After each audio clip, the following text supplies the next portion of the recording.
An dieser Stelle wird ein Mensch tödlich verletzt wegen eines grundlosen Streits. Zwei Autofahrer, die sich wohl beide nicht im Griff haben.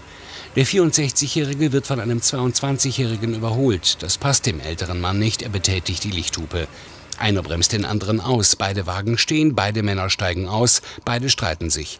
In diesem Moment kommt eine Opel-Fahrerin vorbei. Die Straße ist schlecht beleuchtet. Die 27-Jährige streift mit ihrem Wagen beide Männer. Der Jüngere wird verletzt, der ältere VW-Fahrer überlebt den Unfall nicht. Überholen, Lichthupe, Ausbremsen, Streit. Das sind Konflikte, die der Frankfurter Verkehrspsychologe Patrick Rieser nur allzu gut kennt. Der ältere Kraftfahrer fährt, wird überholt, gibt Lichthupe. Das ist ja so das erste Signal, eben ich will dich umerziehen, also so nicht. Auch du hast dich an Verkehrsregeln zu halten. Und der jüngere Kraftfahrer macht eine Vollbremsung und steigt dann aus und beide geraten in Streit miteinander. Das heißt also, es war auf beiden Seiten eigentlich egoistische Motive. Ich bestehe auf mein Recht und ich versuche jetzt, das Recht bei dem anderen knallhart durchzusetzen. Doch warum muss ein Überholmanöver samt Lichthupe bis hin zum Streit ausarten? Leute können im Straßenverkehr manchmal nicht gut mit Kränkungen umgehen. Das heißt also, der gibt mir jetzt Lichthupe, weil ich ihn überholt habe, weil er zu langsam fährt. Was ist da los? Den muss ich jetzt zur Rede stellen und mal zurechtweisen, so nicht. Er ist eine Gefahr, vielleicht ein Hindernis im Straßenverkehr sogar. Und so bauscht sich das Ganze dann auf. Das ist tatsächlich so ein Kaskadeneffekt, dass eben auf eine aggressive Reaktion, die ich zeige, also beispielsweise Lichthupe, erfolgt, muss ich immer mit rechnen, es erfolgt eine aggressive Gegenreaktion. Und dann irgendwann steigt man aus und konfrontiert sich.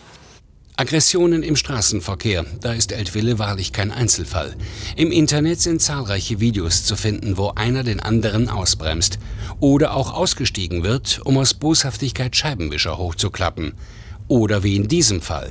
Ein BMW-Fahrer zieht rechts auf dem Fahrradstreifen vorbei, bremst den Hintermann aus. Auch hier kommt es zu einem Streitgespräch übelster Art. Situationen, die auch Hessinnen und Hessen bei unserer Umfrage in Frankfurt zur Genüge kennen. Da wird dann mit einem Stinkefinger gezeigt oder einer wird beleidigt oder sowas, aber ja, klar, natürlich kommt das häufig in Deutschland. Ich bin im Außendienst unterwegs, na klar, das erlebt man immer wieder mal, aber das ist mir ehrlich gesagt total egal. Das ist ja nicht mein Stress, den haben die anderen ja, ne? Ja. Es nervt mich ein bisschen, kommt darauf an, wie ich gerade drauf bin, aber meistens versuche ich es zu ignorieren und fahre dann einfach stur weiter und ganz normal, sozusagen regelkonform. Vogel zeigen und all sowas. Also man sollte eigentlich gar nichts machen, es hat ja keinen Sinn. Man kann ja keinen irgendwie erziehen damit, indem man da rumbrüllt. Man hat auch das Gefühl, dass die Menschen eher immer ungeduldiger werden als geduldig. Das heißt, ist mir natürlich schon passiert. Der Verkehrspsychologe warnt vor einer Verallgemeinerungsfalle. Die Leute, wenn wir jetzt irgendwie im Straßenverkehr fahren, dann speichern wir nicht ab, wer sich an Regeln und Gesetze hält, sondern wir speichern eigentlich die Raudis ab, die also 300 Stundenkilometer fahren, die überholen, die schneiden, die Lichthupe geben.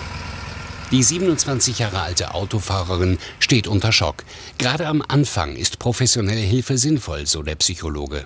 Es können durch so ein einschneidendes Erlebnis können natürlich langfristig psychische Störungen entstehen, also eine Anpassungsstörung oder eine posttraumatische Belastungsstörung, dass ich also immer wieder diese Szene durchlebe und dadurch eben Angstzustände und depressive Zustände entwickle. Und da wäre es eigentlich wichtig, das Ganze eben in einem professionellen Setting einfach aufzuarbeiten. Die Straßenstreitbilanz: ein Toter, eine geschockte Beifahrerin, ein Verletzter und eine junge Frau, die momentan unter Schock steht. Und alles, weil es um eins ging: um nichts.